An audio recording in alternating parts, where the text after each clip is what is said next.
नमस्कार दोस्तों, smart study eight get success online classes में आपका हार्दिक स्वागत है।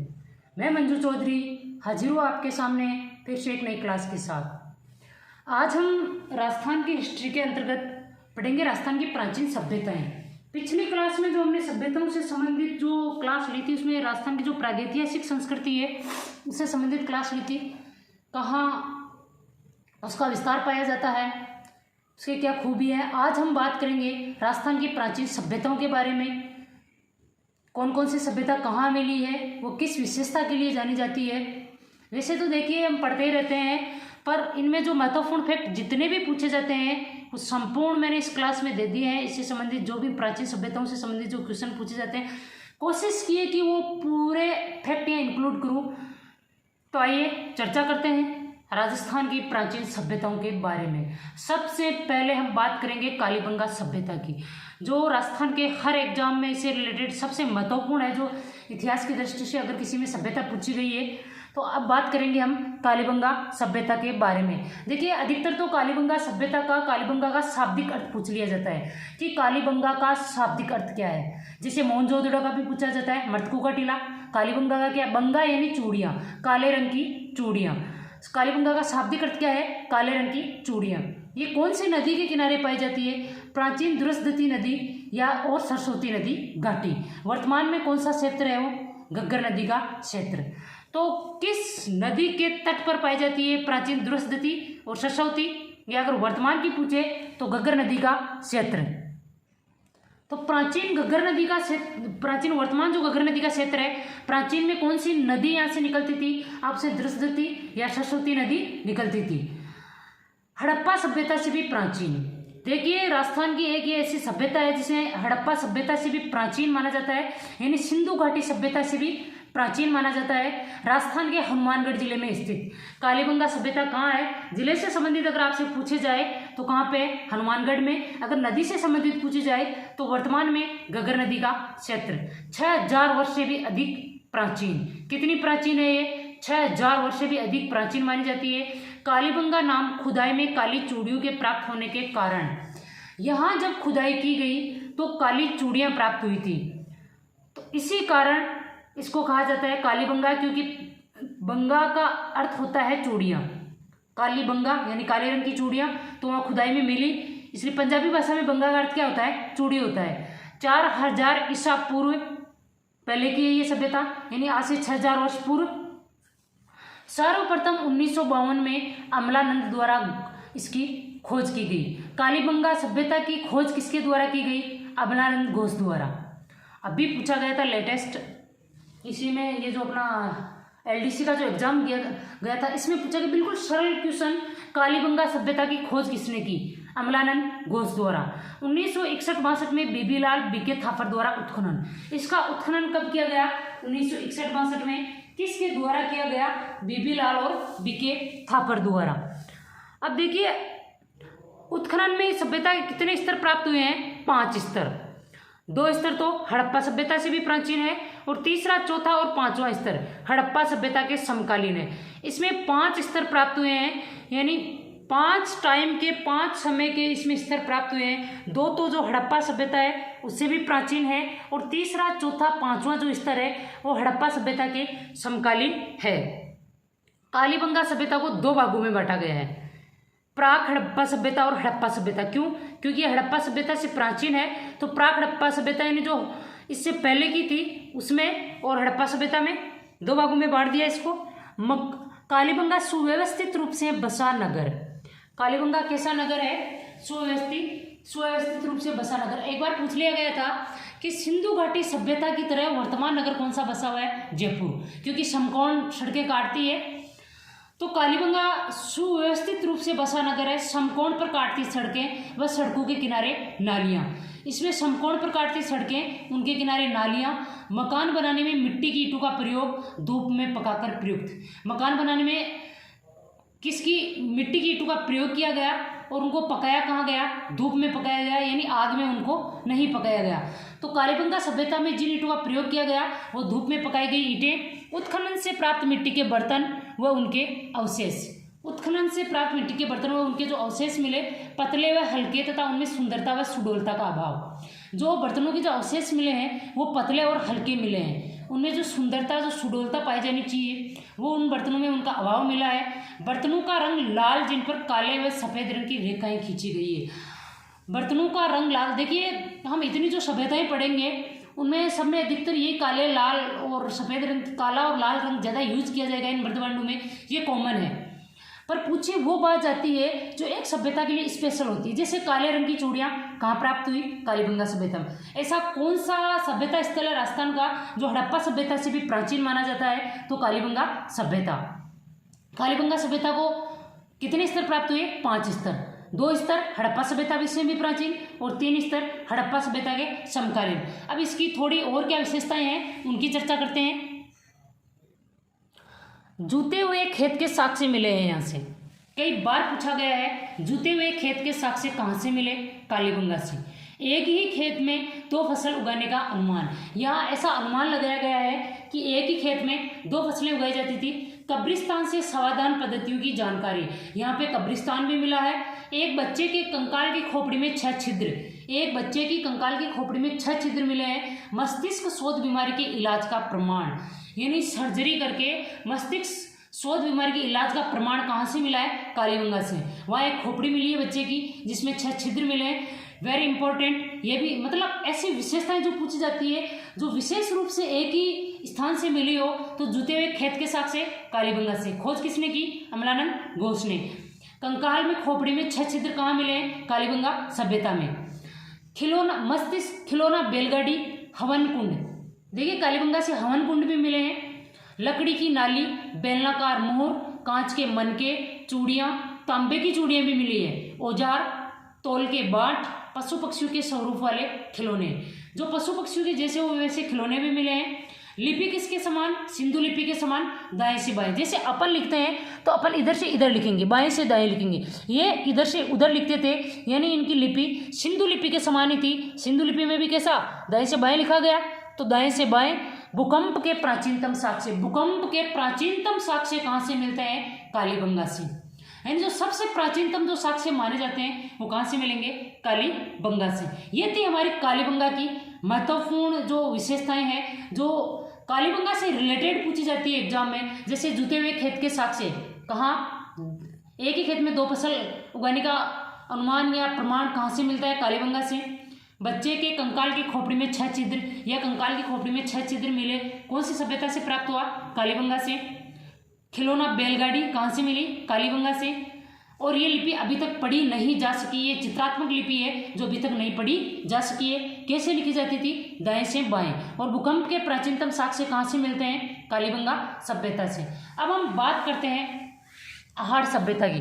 देखिए 2-3 सभ्यताएं ऐसी है जो हर एग्जाम में अगर आपके लिए या आपके अगर उस एग्जाम में सिलेबस में अगर सभ्यता है टॉपिक, तो आपके लिए कालीबंगा, आहार, बैराट, ये 2-4 हो गए, गिलुंड वगैरह, जैसे गणेश्वर है, ये 5-4 ऐसे है जो इनमें से फाइनली क्वेश्चन पूछा जाता है। सबसे ज़्यादा पूछा जाता है कालीबंगा, आहार, ये जो बागोर है या बैराट है, इनसे। आहार सभ्यता कहाँ है? उदयपुर में। इसे आहार भी बोलते हैं, आयड़ भी बोलते हैं। जिस नदी के ये किनारे हैं उसे बेड़च भी बोलते हैं। तो कौन सी नदी के किनारे हैं ये? आहाड़, आयड़, बेड़च नदी के तट पर बसे आहाड़ गांव के उत्खनन से 4000 वर्ष पुरानी धातु युगीन सभ्यता के अवशेष। कैसी सभ्यता ये? धातु युगीन सभ्यता एक टीले के नीचे दबी हुई प्राप्त हुई थी, जिसे कहते हैं धूलकोट, यानी मिट्टी का टीला। कई बार पूछा गया है धूलकोट सभ्यता किस सभ्यता को कहा गया है? आहाड़ सभ्यता को, क्योंकि जो टीला होगा उसमें क्या होगी? धूल होगी। तो उस धूलकोट उस टीले के नीचे दबी थी ये। सर्वप्रथम 1953 में अक्षय कीर्ति व्यास, 1956 में रतनचंद्र अग्रवाल, 1961-62 में SD सांकलिया ने उत्खनन किया। इसका कितनी बार उत्खनन हुआ? 3 बार। सबसे पहले किसने किया? अक्षय कीर्ति व्यास ने। कब किया? 1953 में। उसके बाद में रतनचंद्र अग्रवाल यानी RC अग्रवाल ने कब? 1956 में। उसके बाद में SD सांकलिया ने कब? 1961 से 62 तक। उत्खनन में बस्तियों के 8 स्तर मिले। उत्खनन में बस्तियों के कितने स्तर मिले हैं? 8 स्तर मिले हैं। चौथे स्तर से तांबे की 2 कुल्हाड़ियाँ प्राप्त हुई है। देखिए विशेष इंपॉर्टेंट, तांबे की 2 कुल्हाड़ियाँ कौन सी सभ्यता से प्राप्त हुई है? तो आहाड़ सभ्यता से। आहाड़ सभ्यता कहाँ है? उदयपुर में। किस नदी के किनारे है? आप उसे आहड़ बोल सकते हैं, आप उसे आयड़ बोल सकते हैं, आप उसे बेड़च बोल सकते हैं। और कौन सी सभ्यता को धूलकोट के नाम से जाना जाता है? तो आहड़ सभ्यता को। सर्वप्रथम इसका उत्खनन किसने किया? 1953 में अक्षय कीर्ति व्यास ने, 1956 में आर.सी. अग्रवाल ने, 1961-62 में एच.डी. सांकलिया ने। और इसमें जो बस्तियों के स्तर मिले हैं वो कितने मिले हैं? 8 स्तर। और जो तांबे की जो 2 कुल्हाड़ियाँ प्राप्त हुई है वो कहाँ से हुई है? आहड़ सभ्यता से। कौन से स्तर से? चौथे स्तर से। आइए देखते हैं इसकी कुछ और विशेषताओं के बारे में। मकान, धूप में सुखाई गई ईंटों एवं पत्थरों का प्रयोग, छतों पर बांस बिछाकर उस पर मिट्टी का लेप। देखिए कालीबंगा में जो मकान बनाए गए वो भी कैसे बनाए गए? धूप से सुखाई गई ईंटों के। आहड़ में भी कैसे बनाए गए? धूप से सुखाई गई ईंटों के। यहाँ पत्थरों का भी प्रयोग किया गया और छतों पर बांस बिछाकर उस पर मिट्टी का लेप किया जाता था। नालियों के प्रमाण कालीबंगा सभ्यता में भी मिले हैं, पक्की नालियों के मिले हैं वहाँ पर, और यहाँ भी मिले हैं। मकानों में एक से अधिक चूल्हे मिलना। अगर आपसे क्वेश्चन में ये पूछा जाए कि सुप्त परिवार प्रणाली विद्यमान थी कौन सी सभ्यता में? तो आहड़ सभ्यता में। एक ही मकान में एक से ज्यादा चूल्हे प्राप्त होना किसका द्योतक है? सुप्त परिवार प्रणाली की विद्यमानता प्रकट करता है। मृतकों को गहनों व आभूषणों के साथ दफनाते थे, जो इनके मृत्यु के बाद भी जीवन अवधारणा के समर्थक होने का प्रमाण है। अब आप एक बात बताइए, जब आदमी मर जाता है तो क्या अभी आप उसके साथ रखते हैं क्या गहने? अरे जो होते हैं उनको भी खींच खींच के खोल लेते हैं, चाहे उसकी चमड़ी क्यों ना टूट जाए बेचारे के मरने के बाद में भी। पर ये क्या करते थे? मृतकों के साथ जो उनके गहने होते थे उनको दफनाते थे। इनकी ये धारणा थी कि मृत्यु के बाद में भी अपना जीवन जीते हैं, उसके समर्थक थे। कौन सी सभ्यता में? आहड़ सभ्यता में।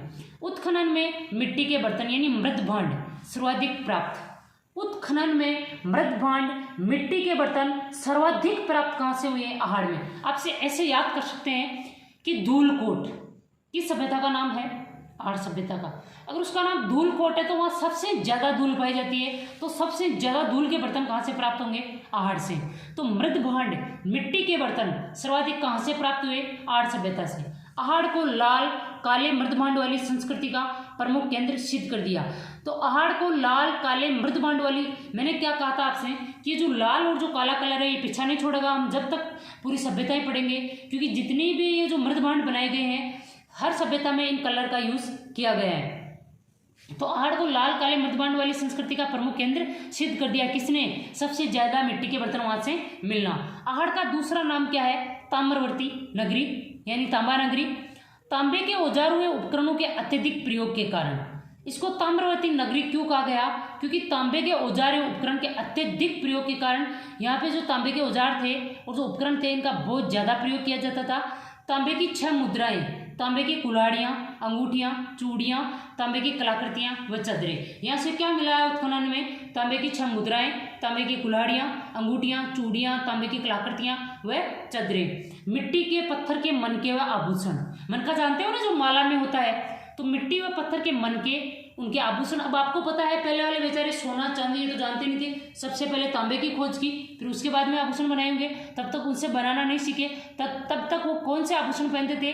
मिट्टी और पत्थर से बना के। तो मिट्टी व पत्थर के मनके व आभूषण, पशु पक्षी आकृति वाली मिट्टी के खिलौने, जैसे पशु पक्षी होते थे वैसे मिट्टी से खिलौने बनाए गए। उत्खनन से प्राप्त ठप्पू से रंगाई छपाई व्यवसाय के उन्नत होने का अनुमान। जैसे मान लीजिए ये जो बंदेज का कार्य किया जाता है या कोई सा भी जिनमें ये छींट वगैरह बनाई जाती है उन पे क्या लगाए जाते हैं? रंगाई छपाई के लिए। अब तो और ज़्यादा मशीनीकरण हो गया, तो पहले क्या ठप्पों का भी यूज़ किया जाता था। तो जो उत्खनन से प्राप्त जो ठप्पे मिले हैं उनसे अनुमान ये लगाया गया है कि रंगाई छपाई व्यवसाय का भी उन्नत था, ये मतलब विकसित अवस्था में था रंगाई छपाई व्यवसाय। तोल के बाट व माप और क्या मिले हैं? तोल के बाट कालीबंगा से भी मिले, यहाँ से भी मिले। व्यापार व वाणिज्य, तोल के बाट व माप। अब आपको पता है कि कोई भी बाट होगा तो वो किस काम में आएगा? व्यापार करने के काम में, यानी बिजनेस। आप बढ़िया के पास जाओगे, आप उसे बोलोगे कि 1 किलो मुझे चीनी दो, तो ये तो आपकी जो मशीनें हैं, ये जो अभी ये चले हैं कंप्यूटरीकृत जो कांटे चलते हैं, ये तो पहले वाले तो बाट ही रखते थे बेचारे। अब भी कहीं जगह आप छोटी मोटी दुकान पे जाओगे आपको बाट ही मिलेंगे। तो उसका मतलब क्या होता है? व्यापार व वाणिज्य करना। आहड़वासी कृषि करते थे और समूह को गाड़ते थे। आहड़वासी समूह को गाड़ते थे, कृषि करते थे और यहाँ से पूजा पात्र भी प्राप्त हुए हैं। ये हुआ हमारी आहड़ सभ्यता की प्रमुख विशेषताएं। देखिए बहुत फास्ट ले रही हूँ मैं, और जो महत्वपूर्ण फैक्ट है वही आपको बताए जा रहे हैं, फालतू के रामायण कतई नहीं है, जो बिल्कुल लाइन टू लाइन ऐसे के ऐसे उठाकर पूछे जाते हैं, वही फैक्ट यहाँ दिए गए हैं। अब देखिए, आहार के संबंध में महत्वपूर्ण क्या है, सुक्त परिवार प्रणाली की विद्यमानता प्रकट। सुक्त परिवार प्रणाली की विद्यमानता प्रकट कौन सी सभ्यता में होती है, आर्य सभ्यता में।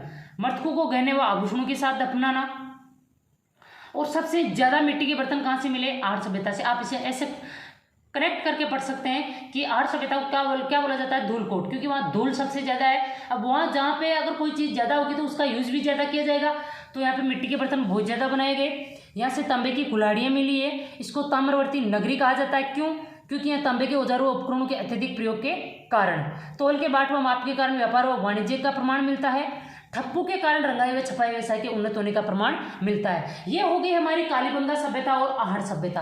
अब हम बात करते हैं अगली सभ्यता, गिलुंड सभ्यता। अब गिलुंड सभ्यता कहाँ है, इसकी विशेषताएं क्या है, इसके बारे में क्वेश्चन क्या पूछा जाता है एग्जाम में, आइए देखते हैं। गिलुंड सभ्यता कहाँ है, राजसमंद में। राजसमंद के गिलुंड कस्बे में बनास नदी के तट पर 2 टीलों पर उत्खनन, और इन टीलों को स्थानीय भाषा में क्या बोला जाता है, मोडिया मंगरी। मंगरी किसे बोलते हो, टिब्बे को। तो मोडिया यानी जो ऊपर से सपाट हो। अब आप देखिए, आप कहीं भी जाओ स्थानीय भाषा में उसका आपको नाम मिलेगा ही, चाहे वो कोई सी भी फेमस जगह हो। जैसे कि आप बोलते हैं सांबर झील, वो एक झील है, वो ऐसे निर्मित है। अब हमारी स्थानीय भाषा में उसे खरड़ा बोला जाता है। तो इस तरह 2 टीलों पर उत्खनन, उन टीलों को स्थानीय भाषा में क्या बोला जाता है, मोडिया मंगरी। कहाँ है ये, राजसमंद में है, गिलुंड कस्बे में। कौन सी नदी के तट पर, बनास नदी के तट पर। देखिए, कालीबंगा कौन सी नदी के तट पर है, घग्गर नदी के तट पर। प्राचीन सरस्वती। आर्य सभ्यता, आयड़ बोल सकते हैं आप उसे, आड़ बोल सकते हैं आप उसे, बेड़च बोल सकते हैं, उस नदी के तट पर। गिलुंड सभ्यता किस नदी के तट पर, बनास नदी के तट पर। ये जो जितनी भी प्राचीन सभ्यताएं हैं, ये सब किसी न किसी नदी के तट पर पाई जाती है। क्योंकि ऐसा तो है नहीं कि उस टाइम कोई डिजिटल जमाना था कि हाँ बिस्लेरी का कैन ला के रख दिया पीने के लिए। पानी ऐसे है नहीं पाइप से कहीं भी ले जाओ और आप बस जाओ, साधन कोई था नहीं लाने ले जाने के लिए। तो ये कहाँ बसते थे, जहाँ पे पानी की व्यवस्था होती थी, नदियों के तट पर। तो जितनी भी सभ्यताएं मिली है, कहाँ मिली है, नदियों के तट पर। फलस्वरूप जो सभ्यता प्रकाश में आई, बनास संस्कृति के नाम से पुकारा जाता है। अब बनास नदी के तट पर होने के कारण इसे किस संस्कृति के नाम से जाना जाता है, बनास संस्कृति के नाम से। 1957-58 ईस्वी में श्री बीबीलाल के निर्देशन में उत्खनन। सर्वप्रथम इसका उत्खनन कब किया गया, 1957-58 में। किसके निर्देशन में, श्री बीबीलाल के निर्देशन में। उसके बाद में देखिए 1998 से 2003 पूना के डॉक्टर वीएस शिंदे एवं पेनिसिल्वेनिया विश्वविद्यालय यानी अमेरिका के प्रोफेसर ग्रेगरी पोसल के निर्देशन में उत्खनन हुआ। देखिए 1998 से 2003 में एक तो डॉक्टर वीएस शिंदे और एक प्रोफेसर ग्रेगरी पोसल के निर्देशन में उत्खनन हुआ। पहले कब हुआ, 1957-58 में। किसके निर्देशन में, श्री बीबीलाल के निर्देशन में। उत्खनन में ताम्रयुगीन सभ्यता के अवशेष। अब देखिए, आहार सभ्यता कैसी है, ताम्रयुगीन। गिलुंड सभ्यता कैसी है, ताम्रयुगीन। समय 1900 से 1700 ईसा पूर्व निर्धारित रेडियो कार्बन पद्धति के आधार पर। इसका समय कब से कब तक माना गया, 1900 से 1700 ईसा पूर्व निर्धारित किया गया। किसके आधार पर, जो रेडियो कार्बन जो C14 जो पद्धति होती है उसके आधार पर फाइनल किया गया। पक्की ईंटों से बनी एक दीवार प्राप्त हुई है। यहाँ पे एक मकान के अवशेष, दीवारें धूप में सुखाई गई कच्ची ईंटों से बनी, दीवारों के मध्य अनाज भरने की कोठी के अवशेष, छुल्ले के अवशेष प्राप्त। अनाज भरने की कोठी के अवशेष कहाँ से प्राप्त हुए हैं, गिलुंड की सभ्यता से। पक्की ईंटों से बनी एक दीवार भी प्राप्त हुई है। गिलुंड से 5 प्रकार के मिट्टी के बर्तन मृदभांड प्राप्त। गिलुंड से कितनी प्रकार के मिट्टी के बर्तन मिले हैं, 5 प्रकार के। सादे, काले, पॉलिशदार, भूरे, लाल और काले चित्रित मृदभांड। कौन कौन से, एक तो सादे जिन पे कैसा भी कलर नहीं किया गया हो, एक काले, एक पॉलिशदार जिन पे पॉलिश की गई हो, एक भूरे और एक लाल और काले चित्रित मृदभांड। मिट्टी के खिलौने, हाथी, ऊंट, कुत्ते, पत्थर की गोलियां एवं हाथी दांत की चूड़ियों के अवशेष। हाथी दांत की चूड़ियों के अवशेष कहाँ से मिले, गिलुंड सभ्यता से। मिट्टी के खिलौने जिसपे हाथी, ऊंट, कुत्ते, पत्थर की गोलियां, ये कहाँ से मिली, गिलुंड सभ्यता से। देखिए इनको स्थानीय भाषा में क्या बोला जाता है, मोडिया मंगरी। इसका सर्वप्रथम उत्खनन किसने किया, बीबीलाल के निर्देशन में हुआ। और इसे और किस नाम से जाना जाता है, बनास संस्कृति के नाम से जाना जाता है। यहाँ पक्की ईंटों से बनी एक दीवार प्राप्त हुई है और यहाँ से 5 प्रकार के मृदभांड प्राप्त हुए हैं। अब देखिए हड्डियों के छोटे छोटे टुकड़े मिले हैं जंगली जानवरों के, कहाँ से? गिलून सभ्यता, राजसमंद से। मानव के मांसाहारी होने का द्योतक, जो हड्डियों के छोटे छोटे टुकड़े मिले हैं जो जंगली जानवरों के, वो किसकी ओर संकेत करते हैं कि यहाँ जो रहते थे वो मांसाहारी थे। एक मटकी में गेहूं के दाने भी मिले, ताम्र से बने अस्त्र प्राप्त। एक मटकी में क्या मिले? गेहूं के दाने। आहार में पक्की ईंटों, आग में पकाई हुई का उपयोग नहीं हुआ, तो धूप में सुखाई हुई का प्रयोग हुआ था। गिलूंड में प्रचुर मात्रा में उपयोग। गिलूंड में धूप से पकाई हुई ईंटों का प्रयोग हुआ है आग में। देखिए कालीबंगा में और आहाड़ में कौन सी ईंटों का प्रयोग हुआ? धूप में पकाई हुई ईंटों का प्रयोग। गिलूंड में कौन सी ईंटों का प्रयोग हुआ? जो आग में पकाई हुई ईंटों का प्रयोग। अब देखिए इसकी दृष्टि से इंपॉर्टेंट यही है कि 5 प्रकार के मृदभांड है, हड्डियों के छोटे छोटे टुकड़े, मानव के मांसाहारी होने का द्योतक राजस्थान की कौन सी सभ्यता से प्राप्त होता है? गिलूंड सभ्यता, राजसमंद। एक हम अगली जो सभ्यता पढ़ रहे हैं बागोर सभ्यता, वेरी वेरी इंपॉर्टेंट, जो एग्जाम में देखिए मैंने आपको पहले भी बताया था कि 5-4 ऐसी सभ्यताएं हैं जो इन्हीं में से क्वेश्चन पूछा जाता है। आहाड़ हो गई, ये कालीबंगा हो गई, बागोर हो गई, बैराट हो गई, गणेश्वर हो गई, और एक ये जो जोधपुरा सभ्यता है वो क्योंकि लोहे के प्रयोग के कारण उसे भी पूछा जाता है। तो बागोर सभ्यता भीलवाड़ा जिले में स्थित। बागोर कहाँ है? भीलवाड़ा में। बागोर में कोठारी नदी के तट पर। बागोर सभ्यता कौन सी नदी के तट पर स्थित है? कोठारी नदी के तट पर। या तो देखिए जो भी सभ्यता आपसे पूछी जाएगी वो नदियों से संबंध में पूछी जाएगी कि कौन सी सभ्यता कौन से नदी के किनारे पर है, या उसकी जो महत्वपूर्ण विशेषता अलग थलग वो पूछ ली जाएगी। अधिकतर यही क्वेश्चन पूछे जाते हैं सभ्यताओं से। तो माँ सतिया नामक स्थल पर, ये देखिए ये भी पूछा जाता है, माँ सतिया नाम जो स्थल है, जो टीला है, उस पर कौन सी सभ्यता पाई गई है? बागोर सभ्यता। 1967 से 1970 के डॉक्टर VN मिश्र के नेतृत्व में उत्खनन, या उत्खनन कब हुआ? 1967 से 1970 के मध्य। उत्खनन के दौरान प्रागैतिहासिक सभ्यता के अवशेष प्राप्त। प्रागैतिहासिक सभ्यता के अवशेष कहाँ से प्राप्त हुए हैं? बागोर सभ्यता से। 4 से 5 हजार ईसा पूर्व के सभ्यता के 3 स्तरों के अवशेष प्राप्त, और सभ्यता के जो 3 स्तर है उसके अवशेष प्राप्त हुए हैं मर्त शरीर पश्चिम से पूर्व दिशा में। इसमें जो मर्त शरीर दफनाए जाते थे, कैसे दफनाए जाते थे? एक मिनट देखिए, सभ्यता के 3 स्तर के अवशेष प्राप्त हुए हैं। प्रथम स्तर 4480 से 3285 ईसा पूर्व, मर्त शरीर पश्चिम से पूर्व में दफनाया जाता था। कौन से स्तर में? प्रथम स्तर में। और क्या मिला है प्रथम स्तर में? लघु पाषाण अस्त्र, यानी जो पत्थर से जो बने स्तर शस्त्र है वो मिले हैं। मर्त पशुओं के अवशेष, मर्त शरीर का ढांचा, ये मिले हैं कौन से? पहले स्तर से लघु पाषाण अस्त्र शस्त्र। दूसरा स्तर 2765 से 500 ईसा पूर्व, मर्त शरीर पूर्व से पश्चिम। देखिए पहले स्तर में कैसे दफनाया जाता था? पश्चिम से पूर्व, यानी पश्चिम की ओर खोपड़ी, पूर्व की ओर पैर। दूसरे स्तर में पूर्व से पश्चिम, यानी पूर्व की ओर खोपड़ी और पश्चिम की ओर पैर। मर्द भांडू के अवशेष, धातु अस्त्र, आभूषण, भोजन सामग्री, मर्द शरीरों को घर में गाड़ने, बर्तन, खाद्य पदार्थ व उपकरण रखना। ये जो मर्द शरीर होते थे उनको कहाँ गाड़ते थे? पहले स्तर वाले भी वहीं गाड़ते थे, अपने निवास स्थान में, जिस घर में रहते थे। तो मर्द शरीर का पूर्व से पश्चिम की ओर उसकी जो स्थिति थी वो थी। मर्द भांडू के अवशेष मिले हैं। देखिए पहले स्तर से किससे बनाए हुए अस्त्र शस्त्र मिले हैं? पाषाण से। दूसरे स्तर में धातु से बनाए हुए मिले हैं। और जो मर जाते थे उनको घरों में गाड़ते, उनके साथ क्या रखते? बर्तन। उनका मानना था कि बाद में उठ के रोटी खाएगा अंदर, तो बर्तन, खाद्य पदार्थ, वो उपकरण रख देते थे कि काम भी करेगा बेचारा अंदर बैठा बैठा। और ये क्या, जो दूसरे स्तर वाले लोग थे ये कृषि करना भी सीख गए। अब हम बात करते हैं तीसरे स्तर की।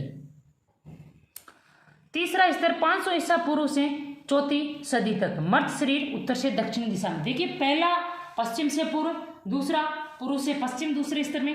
तीसरे स्तर में कैसे आ गए? उत्तर से दक्षिण दिशा में। लोहा स्तरों के साथ साथ चाक पर बने मृदभांड एवं बर्तन, इसमें जो अस्त्र शस्त्र बनाए जाते हैं वो कौन सी धातु से बनाए जाने लगे? लोहे से।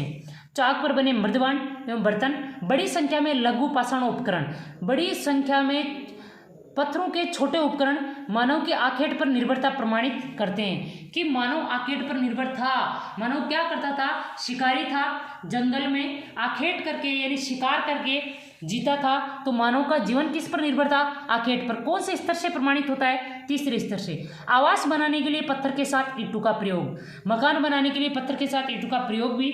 बागोर से तांबे के उपकरण प्राप्त, छेद वाली सुई महत्वपूर्ण। बागोर से तांबे के उपकरण प्राप्त हुए हैं, छेद वाली सुई जिनमें महत्वपूर्ण है। कृषि व पशुपालन के प्राचीनतम साक्ष्य। कई बार पूछा गया क्वेश्चन, कृषि व पशुपालन के प्राचीनतम साक्ष्य कहाँ से प्राप्त होते हैं? बागोर सभ्यता से। कहाँ है ये? भीलवाड़ा में। कौन सी नदी के तट पर है? कोठारी नदी के तट पर।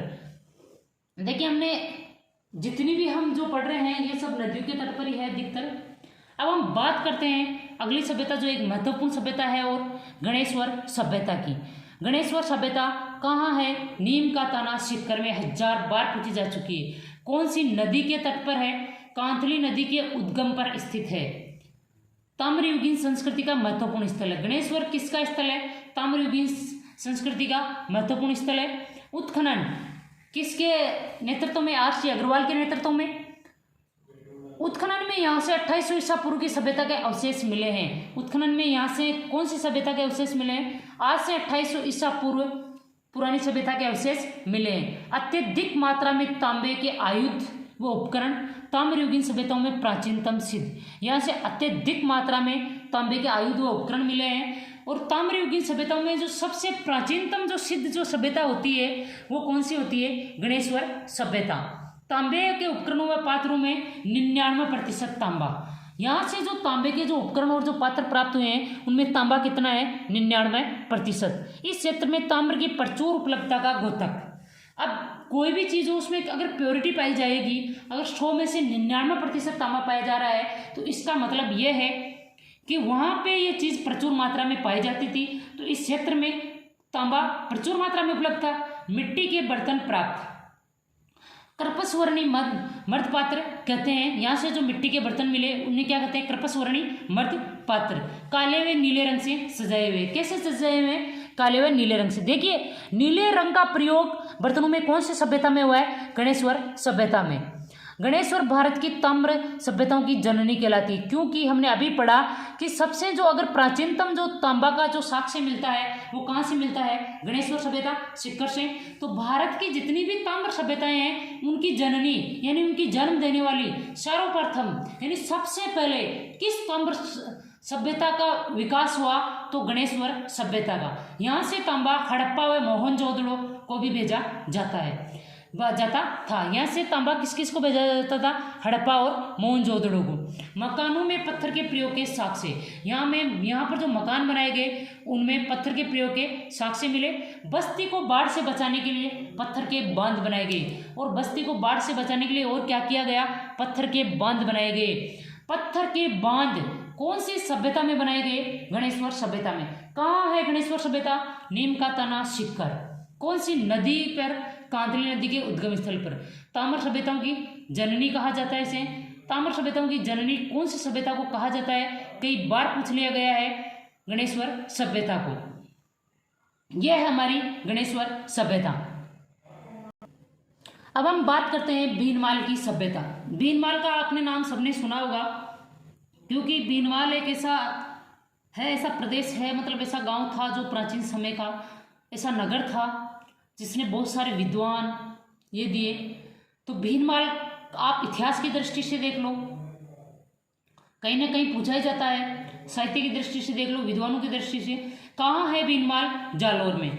1953-54 में रतन चंद्र अग्रवाल यानी RC अग्रवाल द्वारा यह उत्खनन किया गया। मृदभांडु तथा शक रूपों के सिक्के, एक रोमन एम्फोरा सुरापात्र, एक यूनानी सुराई दुहत्ती। यहाँ से क्या मिला है? देखिए, विशेषता जो पूछा जाता है, मृदभांड शक रूपों के सिक्के, जो शक शासक थे उनके सिक्के कहाँ से मिले हैं? भीनमाल से। एक रोमन एम्पोरा यानी सुरापात्र, एक शराब पीने का पात्र, कहाँ का? रोमन साम्राज्य का। एक यूनानी सुराई जिसके 2 हत्थे लगे हुए हैं, दुहत्ती। विदेशी व्यापार का केंद्र होने की पुष्टि। ये सब किसकी पुष्टि करते? भाई विदेशी चीजें कब आएगी? जब आपके यहाँ विदेशी आएंगे या आप वहाँ विदेशियों के जाएंगे। अब आप विदेशियों के यहाँ क्यों जाएंगे? तो व्यापार करने के लिए जाते थे। तो विदेशी व्यापार का केंद्र होने की पुष्टि। भीनमाल का प्राचीन नाम क्या? श्रीमाल। महाकवि माघ का कार्य क्षेत्र, विद्वान ब्रह्मगुप्त का जन्म स्थान और चीनी यात्री वैनसांग ने भी यात्रा की थी। कई बार पूछा गया है कौन सी सभ्यता या भीनमाल की यात्रा कौन से यात्री ने की? चीनी यात्री वैनसांग ने। किसकी यात्रा की? भीनमाल की। भीनमाल कहाँ है? जालोर में। अगर यूनान के जो सुराई मिली है, जो दुहत्ती रोमन एम्पोरा जो सुरापात्र मिला है, वो कहाँ से मिला है? भीनमाल से। और जो चीनी यात्री ह्वेनसांग ने यात्रा की, किसकी की? बीनमाल की। महाकवि माघ का कार्य क्षेत्र कई बार पूछ लिया गया है, बीनमाल। विद्वान ब्रह्मगुप्त का जन्म स्थान बीनमाल। अब हम बात करते हैं ईसवाल सभ्यता की। ये कहाँ है? उदयपुर। उदयपुर की एक प्राचीन औद्योगिक बस्ती। ये कैसी थी? औद्योगिक, यानी जहाँ उद्योग लगाए हुए हो। तो ईसवाल क्या है? उदयपुर की एक प्राचीन औद्योगिक बस्ती। प्राक ऐतिहासिक कालीन सभ्यता के प्रमाण, यहाँ से कैसे प्रमाण मिले हैं? प्राक ऐतिहासिक सभ्यता के प्रमाण, समृद्ध लोह उद्योग के साक्ष्य प्राप्त। अब आपको पता है कि अगर कहीं पे भी उद्योग लगाए जाएंगे तो वहाँ अगर प्रचुर मात्रा में वो धातु, कुछ भी ये जो लोहे वोहे चाहिए होते हैं उद्योग में, वो अगर पाए जाएंगे तो ही वहाँ पे उद्योग विकसित होंगे। तो समृद्ध लोहा उद्योग के साक्ष्य प्राप्त 2000 वर्ष तक निरंतर लोहा गलाने का प्रमाण।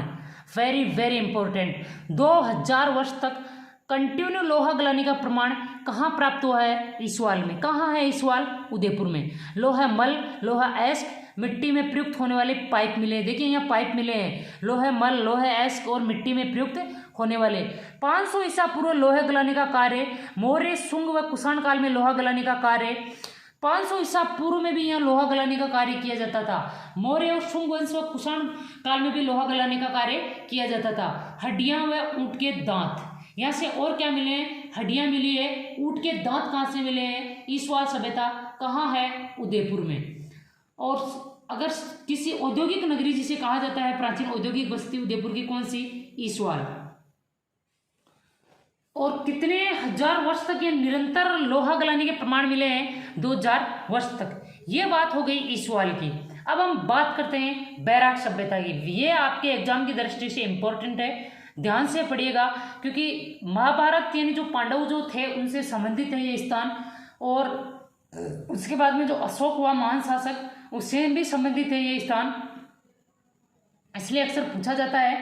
कहाँ है बैराट? जयपुर। इसकी जो मत्स्य जो क्षेत्र की जो राजधानी थी विराटनगर, उसे बैराट बोलते हैं। प्राचीन मत्स्य जनपद की राजधानी बैराट में बिज्जक की पहाड़ी, बेम की डूंगरी और महादेव की डूंगरी। पूछा गया है बैराट की सभ्यता विस्तृत, बिज्जक की पहाड़ी, बेम की डूंगरी और महादेव की डूंगरी से हड़प्पा सभ्यता व मौर्य काल के अवशेष प्राप्त हुए हैं। और मैंने आपको बताया कि यहाँ से महाभारत के भी जो काल है, महाभारत काल के अवशेष यानी जानकारी प्राप्त होती है। जो लाक्षागृह बनाया गया था यहाँ पांडवों के लिए जो बैराट में, 1937 में दयाराम साहनी ने इसकी खोज की। 1962-63 में नीलरतन बनर्जी व कैलाशनाथ दीक्षित ने इसका उत्खनन किया। 1937 में किसने किया? दयाराम साहनी ने। 1937 में दयाराम साहनी ने इसका उत्खनन किया। 1962-63 में नीलरतन बनर्जी व कैलाशनाथ दीक्षित ने इसका उत्खनन किया। एक गोल मंदिर व अशोक के स्तंभ के अवशेष, अशोक के स्तंभ के अवशेष कहाँ से मिलते हैं? बैराट सभ्यता से। यहाँ पे जो एक शिलालेख है भाब्रू शिलालेख, अशोक के बौद्ध धर्म अनुयायी होने का सबसे पुख्ता प्रमाण है। वो अशोक के बौद्ध धर्म का अनुयायी होने का सबसे पुख्ता प्रमाण कौन सा अभिलेख है? भाब्रू अभिलेख। भाब्रू अभिलेख कहाँ प्राप्त हुआ? बैराट सभ्यता में। बैराट सभ्यता कहाँ है? जयपुर में। इसका सर्वप्रथम उत्खनन 1937 में दयाराम साहनी ने, फिर 1962 से 63 में नीलरतन बनर्जी व कैलाशनाथ दीक्षित ने। अशोक के स्तंभ यहाँ से प्राप्त हुए। मैंने आपको बता दिया कि महाभारत काल से भी ये जुड़ी हुई है बैराट सभ्यता। उसमें मत्स्य जनपद की राजधानी कौन सी थी? विराटनगर या बैराट। आइए इसकी और क्या क्या यहाँ से प्राप्त हुए हैं उत्खनन में, इसकी थोड़ी सी और विशेषताओं की बात कर लेते हैं। भवनों, मठों, स्तूपों व मंदिरों के निर्माण में ईंटों का प्रयोग। भवनों, मठों, स्तूपों व मंदिरों के निर्माण में ईंटों का प्रयोग। देखिए यहाँ पत्थर का प्रयोग बिल्कुल ना के बराबर बहुत कम हुआ है, जबकि यहाँ पत्थर, ये तो पत्थर ही है, पहाड़ियों पे था, फिर भी यहाँ किसका प्रयोग हुआ है? ईंटों का प्रयोग है। ये हो सकता है पूछने वाला इंपॉर्टेंट, और आपको ऐसा लगे कि ये पहाड़ियों पे हो तो इसमें पत्थर का प्रयोग किया गया, और नहीं, यहाँ किसका प्रयोग किया गया है? भवनों, मठों, स्तूपों व मंदिरों के निर्माण में ईंटों का प्रयोग। चांदी की 8 पंचमार्क मुद्राएं और इंडो ग्रीक शासकों की 28 मुद्राएं मिली। बैराट पर यूनानी अधिकार प्रमाणित सूती कपड़े में बंधी मुद्राएं। कई बार पूछा गया है। पंचमार्क मुद्राएं, पंचमार्क सिक्के कहाँ से प्राप्त हुए? बैराट सभ्यता से। इंडो ग्रीक शासकों की 28 मुद्राएं कहाँ से मिली? बैराट सभ्यता से। ये किसका प्रमाणित करती है ये कि बैराट पर यूनानी अधिकार था। और सूती कपड़े में बंदी मुद्राएं कहाँ मिली? बेराट सभ्यता में। मिट्टी से बने पूजा पात्र, थालियां, मटके, खप्पर, कुंडियां, घड़े, लोहे एवं तांबे की कलाकृतियां नहीं मिली है। यहाँ पे लोहे और तांबे की कलाकृतियां नहीं मिली है। यहाँ से कैसी कलाकृति मिली है? मिट्टी से बने पूजा पात्र, थालियां, मटके, खप्पर व कुंडलियां व घड़े। चीनी यात्री वैनसांग ने भी इसका उल्लेख किया है। चीनी यात्री जो वैनसांग था उसने भी इसका उल्लेख किया है। किसका? बेराट सभ्यता का। ये बात हो गई बेराट सभ्यता की। इसके लिए विशेष क्या है? यहाँ से अशोक का भव्य शिलालेख मिलता है जिसमें अशोक के बौद्ध धर्म का रहे होने का पुख्ता प्रमाण मिलता है। यहाँ से पंचमार्क सिक्के मिलते हैं। इंडो ग्रीक शासकों की 28 मुद्राएं मिलती है। और सूती कपड़े में बंदी मुद्राएं कहाँ से मिली? बेराट सभ्यता से। अब हम बात करते हैं बालाथल सभ्यता की। ये कहाँ है? ये भी उदयपुर में है। देखिए अहाड़ उदयपुर में आ गई, ईसवाल उदयपुर में आ गई, बालाथल कहाँ आ गई? ये भी उदयपुर में आ गई। उदयपुर के वल्लभनगर तहसील में कौन सी सभ्यता पाई जाती है? बालाथल सभ्यता। बालाथल ग्राम में 1993 ईस्वी में प्रोफेसर VCN मिश्र के निर्देशन में उत्खनन। यहाँ उत्खनन कब हुआ? 1993 में। किसके नेतृत्व में? प्रोफेसर VN मिश्र के नेतृत्व में। ताम्र पाषाणकालीन सभ्यता प्रकाश में है। ये कैसी सभ्यता है? ताम्र पाषाणकालीन, यानी जिसमें तांबे और पत्थर दोनों का प्रयोग हुआ हो। इन सभ्यता का संपर्क हड़प्पा सभ्यता से होने का पुख्ता प्रमाण। और इस सभ्यता का संपर्क कौन सी सभ्यता से? हड़प्पा सभ्यता से होने का पुख्ता प्रमाण मिलता है। वो क्या मिलता है? मृदभांड, तांबे के औजारों और मकानों पर किसका प्रभाव था? हड़प्पा सभ्यता का प्रभाव। एक बात बताइए, अगर आप कहीं जाते हैं, मान लो आप कहीं दूसरे शहर जा रहे हैं, दूसरी जगह घूमने जा रहे हैं, आपने वहाँ बनावट देखी मकानों की और कोई चीज़ देखी, तो पक्का आप अगर आकर उसका जिक्र करोगे, आपको ऐसा लगेगा कि वो बहुत अच्छा है, तो आप चाहोगे कि आप भी वैसा बनाएं। तो यहाँ पे जो अब ऐसा तब होगा ना जब आपका आपस में संपर्क होगा, आप वहाँ जाओगे, वो यहाँ आएंगे। तो इस सभ्यता का संपर्क हड़प्पा सभ्यता से था। ये किससे पता चलता है? मृदभांडू, तांबे के औजारों और मकानों पर हड़प्पा सभ्यता का प्रभाव से। अपरिष्कृत मृदभांड मिले जो पूरी तरह पके हुए नहीं, जो पूरी तरह पके हुए नहीं है, यानी अपरिष्कृत मृदभांड कहाँ से मिले? बालाथल सभ्यता से। लोहे गलाने की 5 भट्टियों के अवशेष, लोहे गलाने की 5 भट्टियों के अवशेष कहाँ से मिले? बालाथल सभ्यता से। 5वीं सदी ईसा पूर्व को हाथ से बना कपड़े का टुकड़ा प्राप्त। 5वीं सदी ईसा पूर्व का हाथ से जो बना हुआ जो कपड़ा है उसका टुकड़ा कहाँ से प्राप्त हुआ? बालाथल सभ्यता से।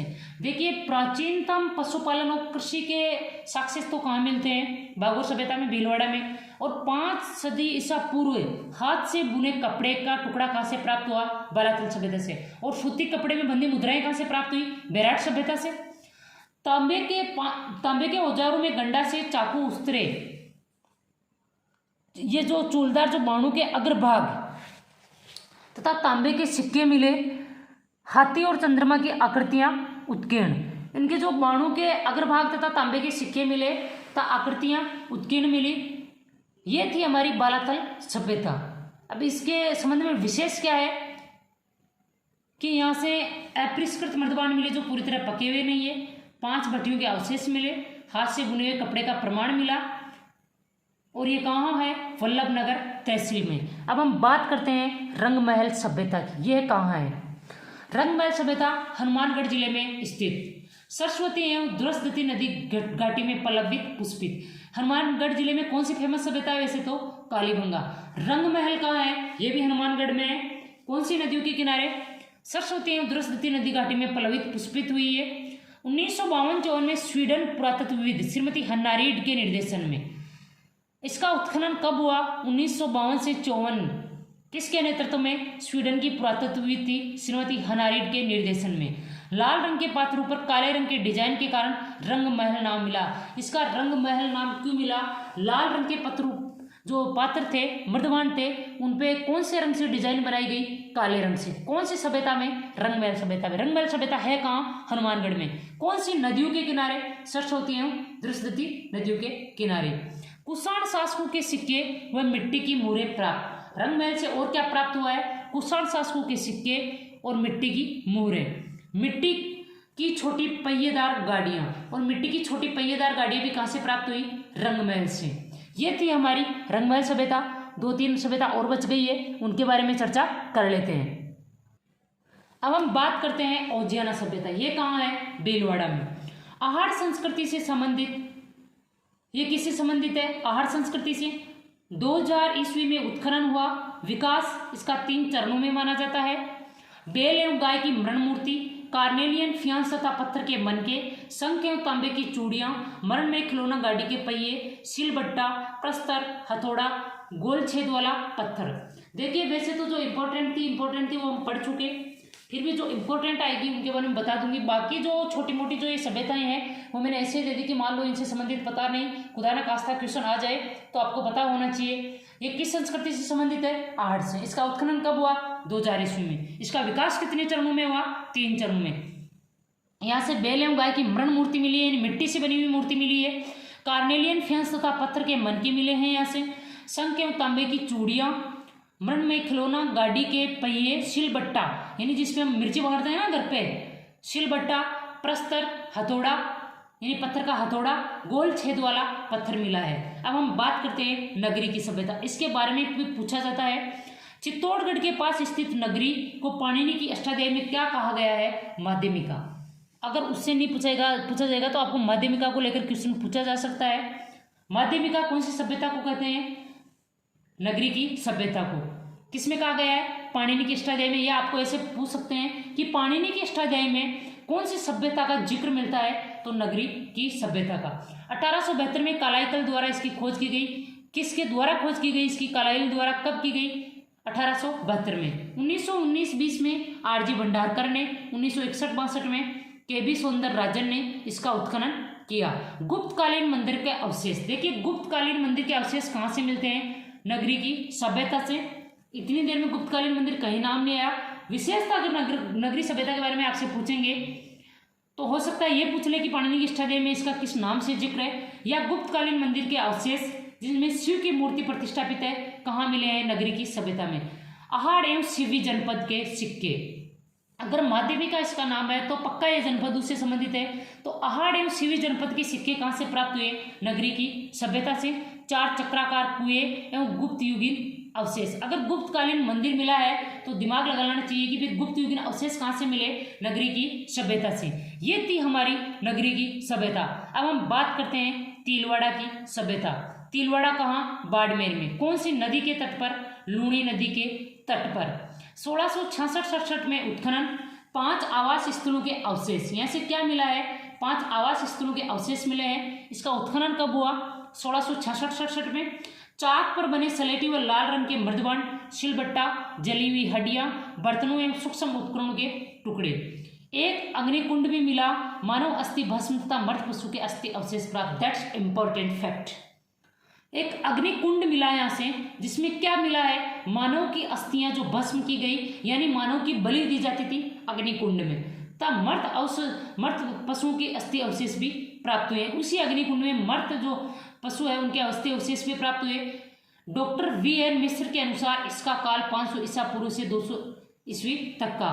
डॉक्टर VN मिश्र ने क्या कहा कि इसका काल कब? 500 ईसा पूर्व से 200 ईस्वी तक का। तो यह है तिलवाड़ा की सभ्यता। कहाँ है? बाड़मेर में। कौन सी नदी के तट पर? लूणी नदी के तट पर। मनुष्य के अस्थि भस्म के प्रमाण कौन सी सभ्यता से मिलते हैं? तिलवाड़ा की सभ्यता से।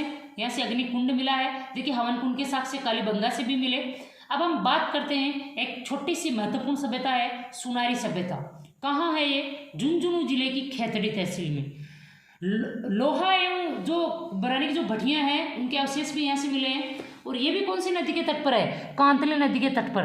देखिए गणेश्वर जो सभ्यता है वो भी किस नदी के तट पर है? कांतली नदी के तट पर। सुनारी सभ्यता किस नदी के तट पर है?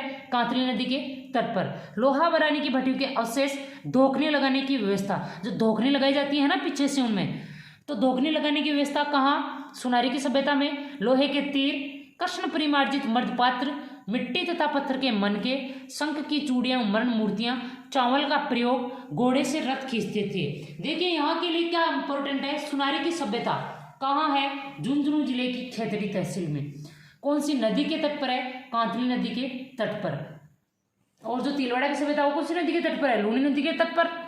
सुनारी की सभ्यता से लोहा बनाने की भट्टियों के अवशेष जिनमें धोखने लगाने की व्यवस्था थी। ऐसी कौन सी सभ्यता है जिसे लोहे बनाने की भट्टियों के अवशेष मिले और जिनमें धोखने लगाने की व्यवस्था? तो सुनारी की सभ्यता। लोहे के तीर, कृष्ण परिमार्जित मर्दपात्र, मिट्टी तथा पत्थर के मनके, शंख की चूड़ियाँ, मन मूर्तियाँ। चावल का प्रयोग कहाँ से? सुनारी की सभ्यता से अवशेष प्राप्त हुए हैं कि यह चावल का प्रयोग किया जाता था। घोड़े से रथ खींचते थे, ये रथ को कैसे खींचते थे? घोड़े से खींचते थे। ये बात हो गई सुनारी की सभ्यता की। थोड़ा सा और बचा है, 2-4 टॉपिक और है, 2-4 सभ्यता। मैं कोई भी टॉपिक अधूरा नहीं छोड़ना चाहती कि फिर आपको एग्जाम में पूछ लिया जाए कि ये सभ्यता तो पढ़ाई नहीं गई। अब हम बात करते हैं नोह की सभ्यता की। नोह की सभ्यता कहाँ है? भरतपुर नौगांव में। नोह सभ्यता कहाँ है? भरतपुर नौगांव में। 1963-64 में रत्नचंद्र अग्रवाल के निर्देशन में उत्खनन। इसका उत्खनन देखिए, आर.सी. अग्रवाल, वीबी लाल, बीके थापर, ये महत्वपूर्ण सभ्यताओं की दृष्टि से, क्योंकि अधिकतर उत्खनन इन्होंने करवाया। दयाराम साहनी, सबसे ज्यादा आर.सी. अग्रवाल का नाम आ रहा है। तो 1963-64 में आर.सी. अग्रवाल के निर्देशन में उत्खनन। ये कैसी सभ्यता है? ताम्रयुगीन सभ्यता। रेडियो कार्बन तिथि के आधार पर ये 1100 से 900 ईसा पूर्व के माने गए। इनका काल क्या माना गया रेडियो कार्बन पद्धति के आधार पर? 1100 से 900 ईसा पूर्व। 5 सांस्कृतिक युगों के अवशेष, यहाँ से 5 सांस्कृतिक युगों के अवशेष मिलते हैं। 5 सांस्कृतिक युगों के अवशेष कौन सी सभ्यता से मिले हैं? नोह की सभ्यता से। नोह की सभ्यता कहाँ है? भरतपुर के नोह गांव में। मिट्टी के पात्रों के अवशेष, लोहे की बाणों की नोक, कच्ची ईंटों से बना एक परकोटा, तांबे के सिक्के, मानव एवं पशु की मृण में एक कलाकृति है। देखिए उत्खनन में यहाँ से क्या क्या प्राप्त हुआ है? मिट्टी के पात्रों के अवशेष, लोहे की बाणों की नोक, कच्ची ईंटों से बना एक परकोटा। कच्ची ईंटों से बना एक परकोटा कौन सी सभ्यता से प्राप्त हुआ है? नोह की सभ्यता से। तांबे के सिक्के, मानव एवं पशु की मृण में एक कलाकृतियां, यानी मिट्टी से बनी कलाकृतियां। प्रस्तर की विशालकाय यक्ष प्रतिमा और चुनार के चिकने पत्थर के टुकड़े, मौर्यकालीन पोलिस। वेरी वेरी इंपॉर्टेंट, यक्ष प्रतिमा कहाँ से मिली है? नोह की सभ्यता से। तो प्रस्तर की यानी पत्थर की बनाई गई विशालकाय यक्ष प्रतिमा कहाँ से मिली है? नोह से।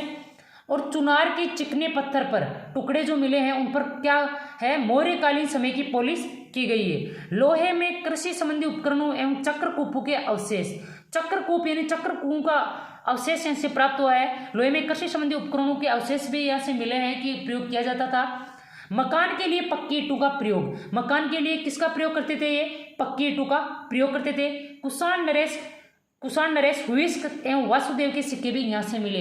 कुषाण नरेश हुइस्क एवं वासुदेव के सिक्के कहाँ से मिले? नोह की सभ्यता से।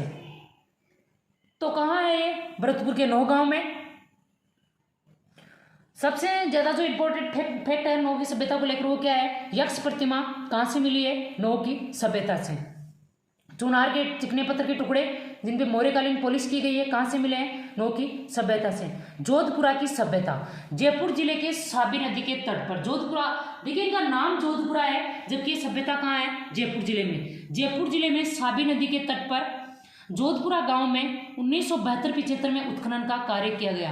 इसमें कब उत्खनन का कार्य किया गया? 1972-75 में। कहाँ है जोधपुरा? जयपुर जिले में। कौन सी नदी के तट पर? साबी नदी के तट पर। पानी पीने के पात्र, कटोरे तथा तस्त्रियों के अवशेष, लोहे के शस्त्र, लोहे से बने तीरों के अग्रभाग, लोहे की कीलें, शंख निर्मित चूड़ियों के टुकड़े, कुब्बड़ वेल की आकृतियां तथा पत्थर के मनके। देखिए आप पढ़ रहे हैं जो उत्खनन में जो चीजें मिली है यहाँ से अधिकतर लोहे की मिली है। लोहे के शस्त्र, लोहे के बने तीर, लोहे की कीलें, शंख निर्मित चूड़ियों के टुकड़े, कुब्बड़ वेल की आकृतियां। और लोहा गलाने की भट्टियां कहाँ से मिली है? जोधपुरा सभ्यता से। जोधपुरा सभ्यता जयपुर। कई बार पूछा गया है लोहा गलाने की भट्टियां कहाँ से मिली है? जोधपुरा में। जोधपुरा सभ्यता कौन से जिले में है? जयपुर जिले में। लोहा गलाने की भट्टियां मिली है। उपलों का प्रयोग, जो उपले होते हैं उसका प्रयोग किया जाता था इन भट्टियों में। यह सभ्यता 2500 ईसा पूर्व से 200 ईस्वी के मध्य फली फूली। इसका टाइम क्या है? 2500 ईसा पूर्व से 200 ईस्वी के मध्य। अब हम बात करते हैं नलियासर की सभ्यता। देखिए यह सभ्यता हमारे गांव में है, जयपुर जिले में सांबर के निकट, जिसे नलियासर मोड़ बोलते हैं। जो सांबर और जो नरेना है उसके बीच में है ये। आहत मुद्राएं, आहत मुद्राएं कहाँ से मिली है? नलियासर सभ्यता से। जो पंचमार्क जो आहत सिक्के हैं वो कहाँ से मिले? बैराट से। आहत मुद्राएं कहाँ से मिली है? नलियासर सभ्यता से। उत्तर इंडोसिनेनियन सिक्के, कुषाण शासक, हुइस्क, इंडो ग्रीक, योद्धे गण, गुप्त युगीन चांदी के सिक्के। देखिए इसमें जो मुद्राएं और जो सिक्के मिले हैं वो सेम बैराट में इसमें सेम मिले, बैराट सभ्यता में और नलियासर सभ्यता में। स्वर्ण निर्मित सिंह सिर, वेरी इंपॉर्टेंट, स्वर्ण निर्मित, सोने से निर्मित सिंह सिर कहाँ से मिला है? नलियासर सभ्यता से। तांबे के पात्र, मिट्टी के बाट, झुनझुने, झुनझुने में मिले। मिट्टी के बाट कहाँ से मिले? नलियासर सभ्यता से। कहाँ है ये? जयपुर जिले में। जयपुर जिले में कहाँ? सांबर में। और क्या प्राप्त हुए यहाँ पे? तलवार, अलंकरण युक्त ईंटें, नालियों के गोल पाइप, पूजा पात्र, मिट्टी के आभूषण, मनके, शीशे की चूड़ियाँ, सिलबट्टे, हड्डी के पासे, कांसे के कड़े तथा 105 कुषाणकालीन मुद्राएं। कुषाणकालीन मुद्राएं 105 मिली यहाँ से। कहाँ से? नलियासर सभ्यता। कहाँ है ये? सांबर, जयपुर में। सांबर के उत्खनन से प्राप्त ये सामग्री संस्कृति को 3री सदी ईसा पूर्व से 6ठी शताब्दी तक का सिद्ध करती है। इसका टाइमिंग क्या माना जाता है? 3री शताब्दी ईसा पूर्व से 6ठी शताब्दी तक का माना जाता है।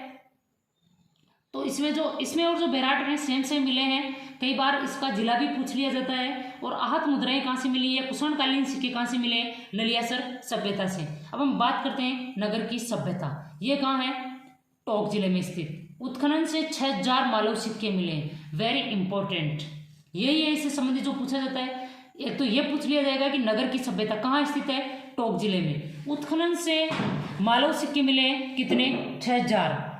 गुप्तोत्तरकालीन सलेटी पत्थर। गुप्तोत्तरकालीन सलेटी पत्थर से बनी महिषासुर मर्दिनी की प्रतिमा कहाँ से प्राप्त हुई है? नगर की सभ्यता से। एक मुखी शिवलिंग, गणेश, दुर्गा, लक्ष्मी आदि की प्रतिमाएं। अब देखिए बरौर की सभ्यता। गंगानगर जिले का बरौर गांव 2003 में उत्खनन शुरू हुआ। सरस्वती नदी के तट पर स्थित। कौन सी नदी के तट पर स्थित है? सरस्वती नदी पर। यहाँ की सभ्यता को प्राक एवं विकसित सिंधु काल की माना जाता है। मई 2006 में मिट्टी के एक पात्र में लगभग शैलखड़ी के 8000 मनके। शैलखड़ी के 8000 मनके कहाँ से प्राप्त हुए? बरौर की सभ्यता से। शेख की तरह से चूड़ियां, अंगूठी, बोरला तथा लाजवर्द मनके केवल अफगानिस्तान में मिलते हैं। अपने कहाँ मिले? बरौर की सभ्यता में। बटन के आकार की मुहरें भी प्राप्त। सिंधु सभ्यता के समान मकान निर्माण की व्यवस्थाएं। अब बात करते हैं रेड की सभ्यता। इंपॉर्टेंट। टोंक जिले की निवाई तहसील में 1938 में कैनपुरी द्वारा उत्खनन। मिट्टी के मकान, लोहे के उपकरण, पाषाण मनके तथा मरण मूर्तियां, अनाज के दाने। अनाज के दाने कहाँ से मिले? रेड की सभ्यता से। कहाँ है ये? टोंक में। 115 घेरेदार कूप तथा 3000 आहत मुद्राएं कहाँ से मिली है? रेड की सभ्यता से पूछी जाती है। Very important. मालव तथा मित्र शासकों एवं अपोलोडोट्स का सिक्का तथा इंडोसेंसियन सिक्के शीशे की एक मुहर पर जनपद से लिखा हुआ किस लिपि में? ब्राह्मी लिपि में अंकित है। रेड प्राचीन भारत का टाटानगर कहलाता है। ये थी हमारी आज की क्लास भारत की, ये राजस्थान की प्राचीन सभ्यताओं को लेकर। मिलते हैं अगली क्लास में एक नए टॉपिक के साथ। जय हिंद, जय भारत।